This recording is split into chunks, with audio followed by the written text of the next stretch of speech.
our spiritual engagement will progressively improve our society life, bring a different perspective, a deeper understanding, eventually a new direction to it, a goal that we didn't have before. But it is not in opposition.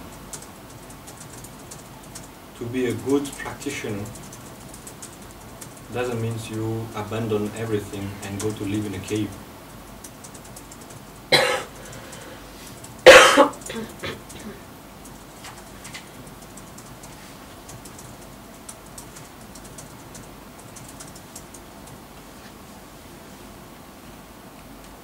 To,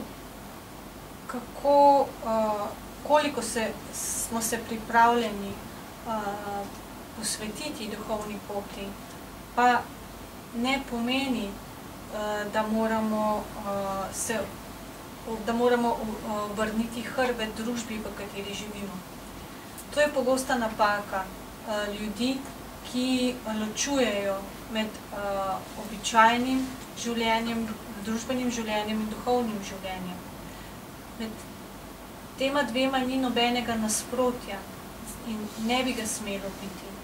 Imamo družinsko življenje, delo, določeno družabno življenje.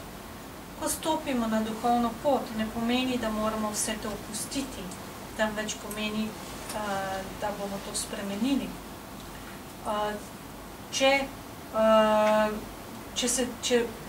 Če sem vnesemo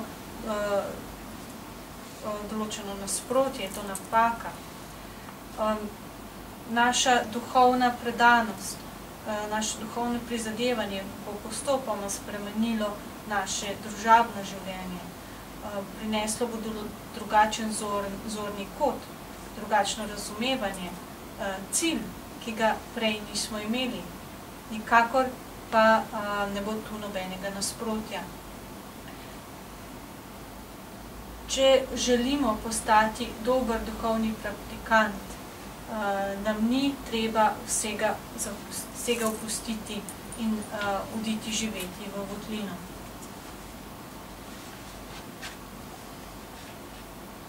To practice well the spiritual path, one does not have to stop all activity in the society. It's the perception that we have of this activity which might change.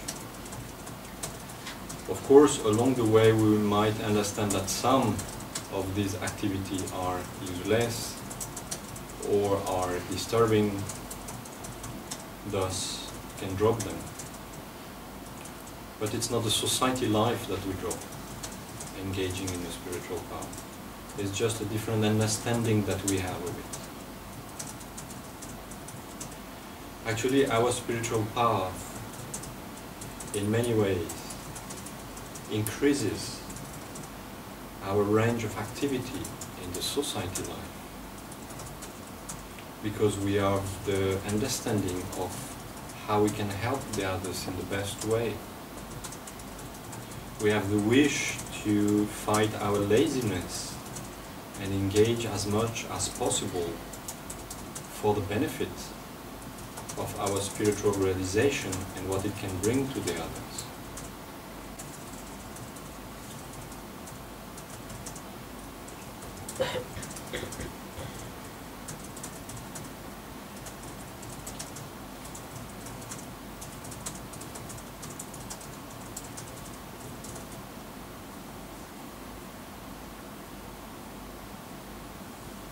To, da dobro prakticiramo duhovno pot, ne pomeni, da moramo prenehati z vsemi dejavnostmi v družbi.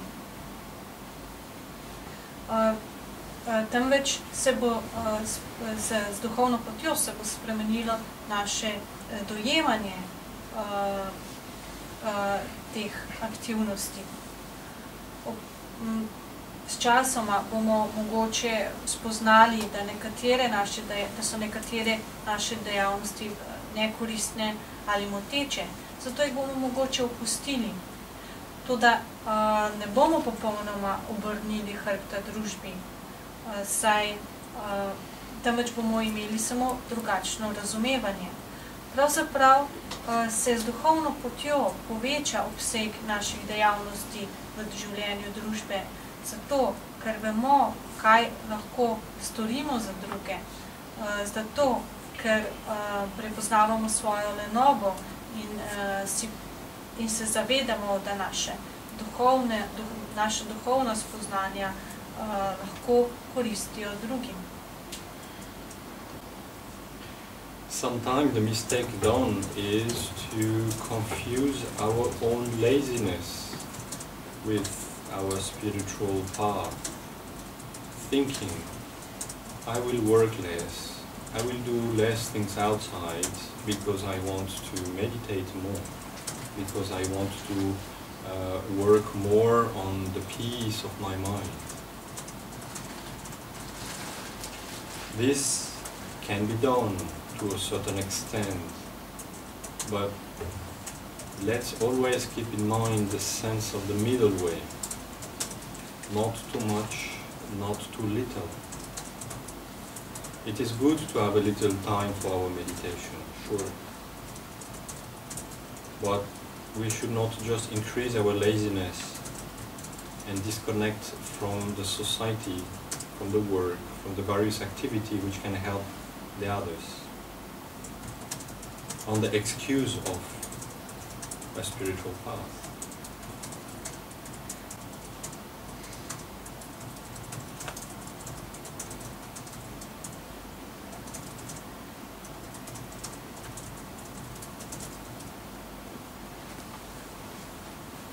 Včasih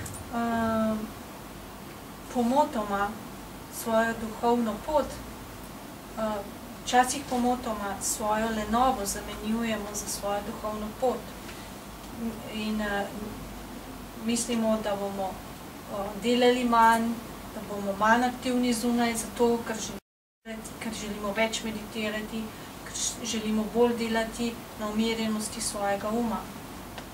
To lahko storimo do določene mere, vendar ne smemo pozabiti na srednjo pot, ne preveč in ne premalo. Seveda si je treba vzeti nekaj časa za meditacijo, toda ne smemo opustiti svoje dejavnosti v družbi, svoje delo in tako naprej in se pri tem zgovarjati na svojo duhovno pot. When we stop to commit the mistake of separating the society life from the spiritual life, we understand that our society life is actually an excellent mean to progress spiritually. When we are sitting quietly in our bedroom or in a quiet temple, it's not that difficult to meditate on compassion and patience and tolerance, which is good to do from time to time anyhow, with a peaceful mind. But it is in the society life when we are confronted with situations triggering our patience, triggering our sense of compassion. There is the true practice. There you can check if you have progressed in your mind. Do you react in the same way as before? Getting angry, getting nervous, getting impatient? Or can you cope, or can you deal with this situation in a better way?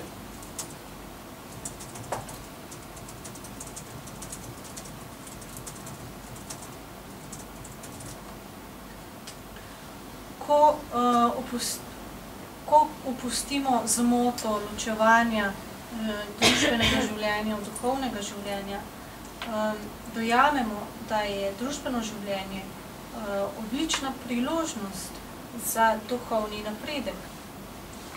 Ko tiho sedimo v svoji spalnici ali v templju, ni težko meditirati o sočutju in tako naprej. Seveda, to je dobro storiti časa do časa. Toda, ko smo v družbenem življenju, ko se v družbenem življenju soočamo z situacijami, ki načenjajo našo potrpežljivost ali naš čut za sočutje, imamo priložnost preveriti, ali smo dosegli napredek s svojo duhovno prakso,